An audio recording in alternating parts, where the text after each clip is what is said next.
Alright guys, so in this video we're going to be covering how to get the emulators working, how to install OBS Studio, and that kind of stuff. We've already got Chirp going.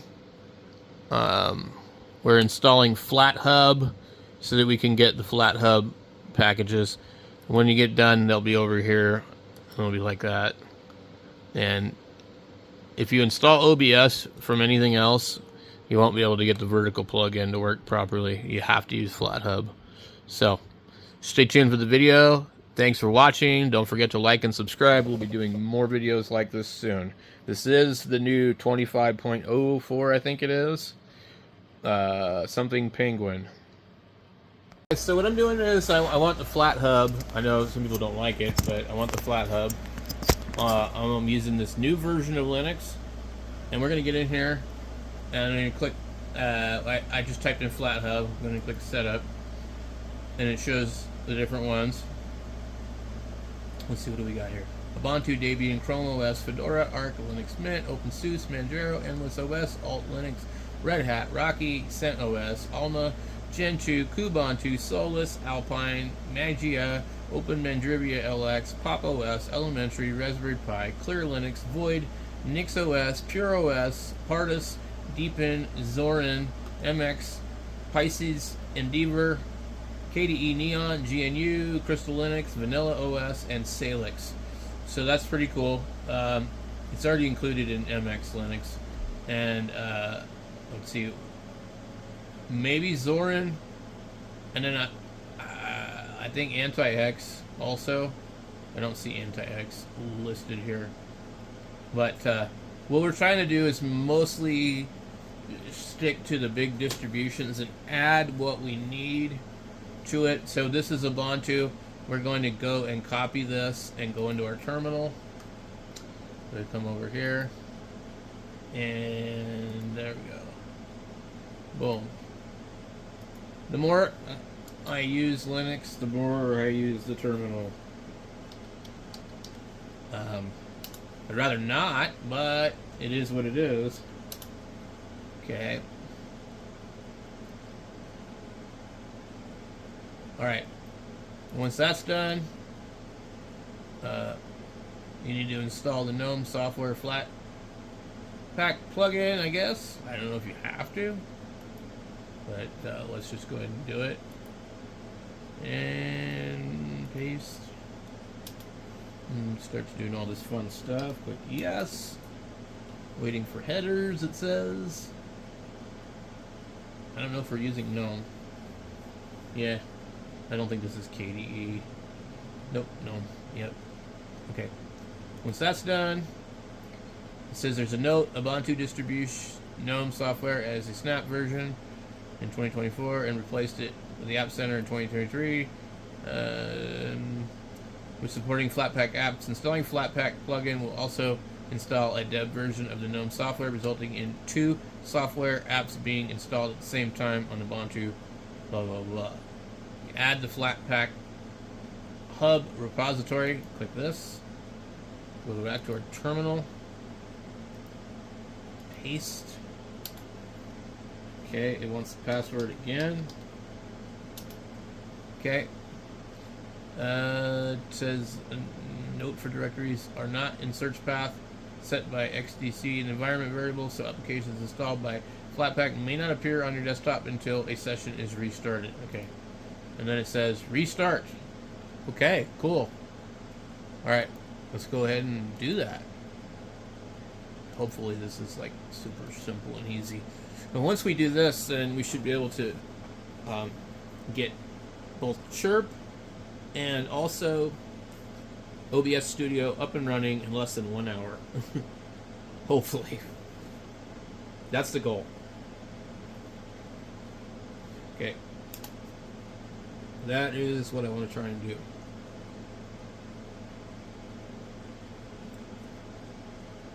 Now, I disabled fast boot, and it doesn't really make any difference from what I can tell. Okay, so let's see if Firefox will just restore a previous session. Okay, restart. And now you have to do is install apps. Okay. So in the App Center, I really don't know where they would be. They're not in there. So where would this stuff be? Software. I think it's this one. Nope. Yep. Okay. So this should be our new stuff. I think.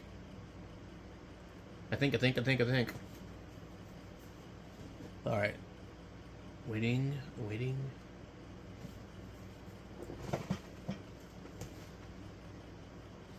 I was trying to do all this stuff late at night, and it's like I'm just too tired. I'm really tired today. But none of this stuff's good to be doing when you're tired. Okay.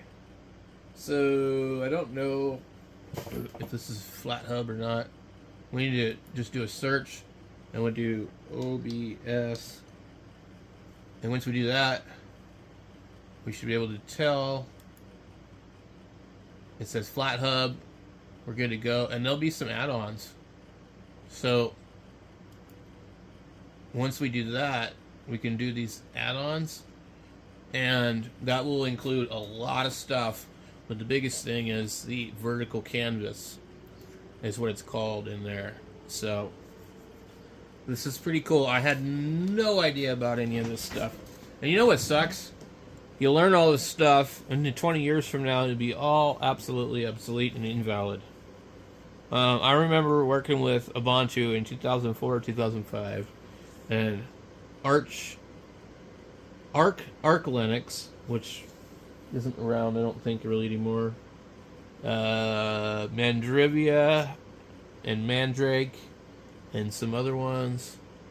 PC Linux OS. A couple of other ones.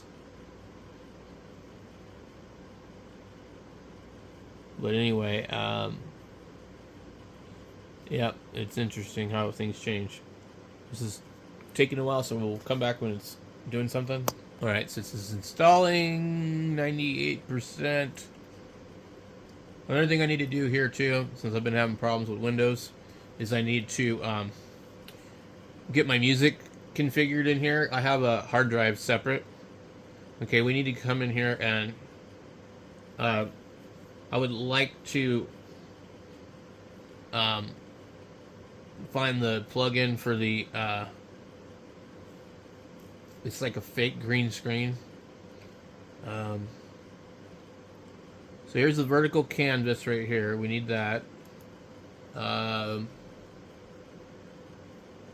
see. I cannot remember what the other one was called. Shade filter. Yeah. Okay. Like that. 3D effects. Advanced masks. This plugin provides filters for users to create intricate and customized masks for their OBS scenes and sources. And I think that one allows you to do that. The EDM multi-stream plugin. I can't read it because, well, it's doing its thing. It's annoying that it does that every time. Lets you go live on as many platforms as possible, completely free. We'll install that because we might need it. Background removal. There it is right there. The background removal. So between that and the advanced masks, I think you need both of those to do the background removal. Now, I used it before. I don't know if you guys ever saw it, but I did do a live stream where I was using it in Windows. And it was kind of glitchy at best. I'll just say that. But better than nothing.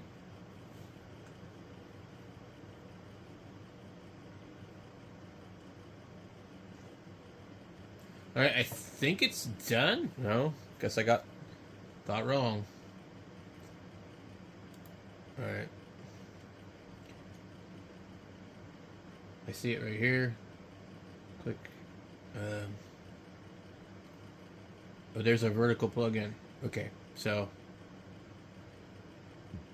cool. I'm just gonna click next. Leave Twitch on there. I need to figure out what this Twitch thing is. So, anyway. I've not tried Twitch, but we could go here. We do a vertical scene. And, oh, we don't want that. Vertical source. Okay. Screen capture, pipe wire, new. And we want the, let's choose what you'd like to share, the window or the display. How about the window? You click, like, which one? It's probably easier to do display.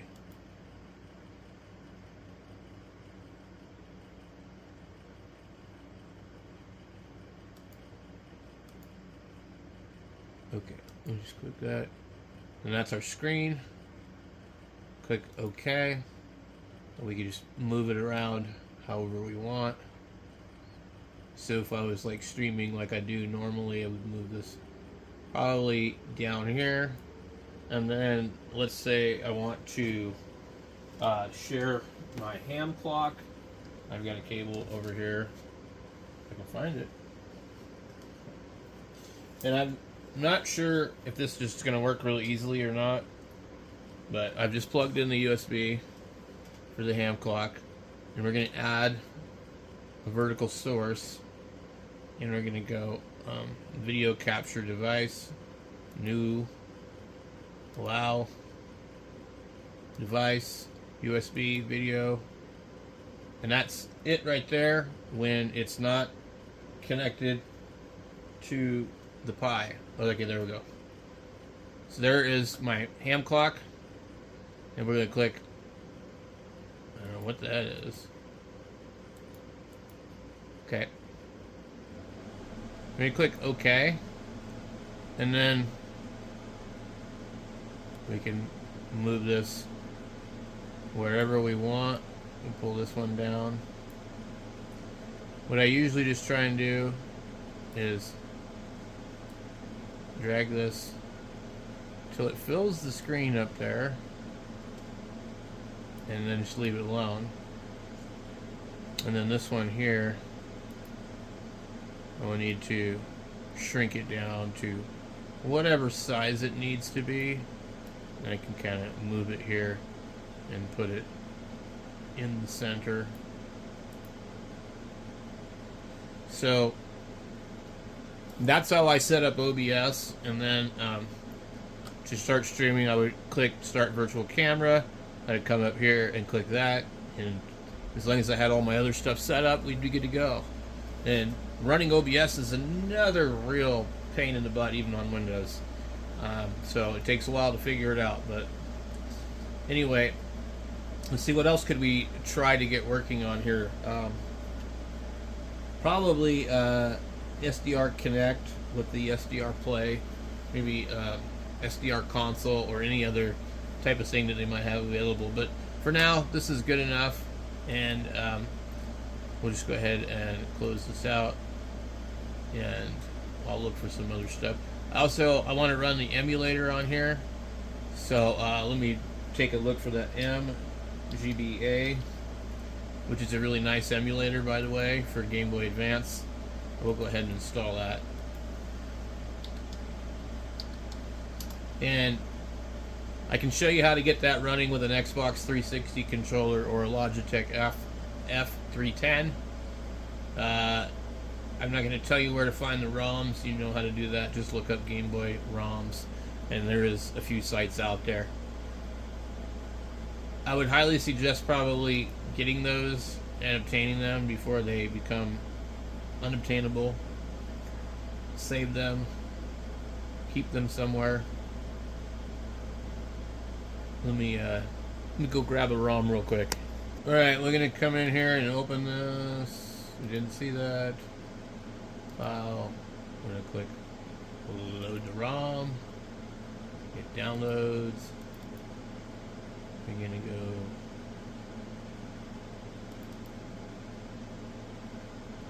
full screen.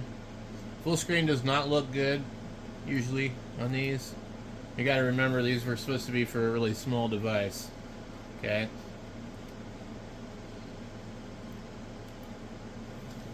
It's usually going to be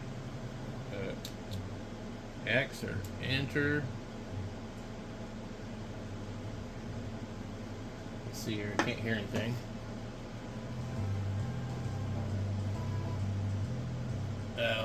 Leave the music off. Anyway, let's see here. Scroll down. Interesting. This one might not actually be working correctly. Road rage. Okay.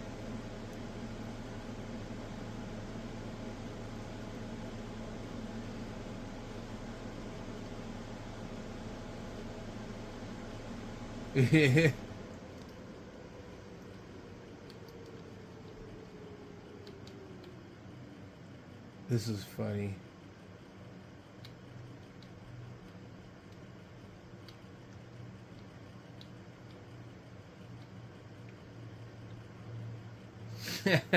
Anyway, you guys get the idea. So let's make this full screen just to see what it looks like. Yeah, see how bad it is?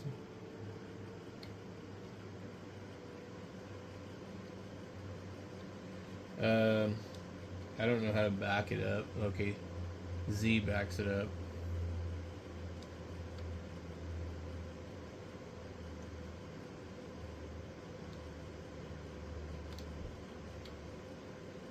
Game over.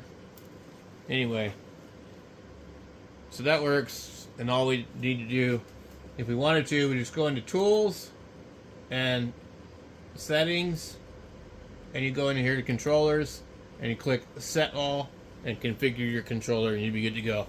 I can't think of anything else to cover on here that would be like super important at this point, but so this is pretty much, I can do everything I want to do on Linux for the most part. It's just a pain in the butt. So thank you guys for watching, and don't forget to like and subscribe. I'll be doing more videos like this with other versions of Linux. Thanks for watching.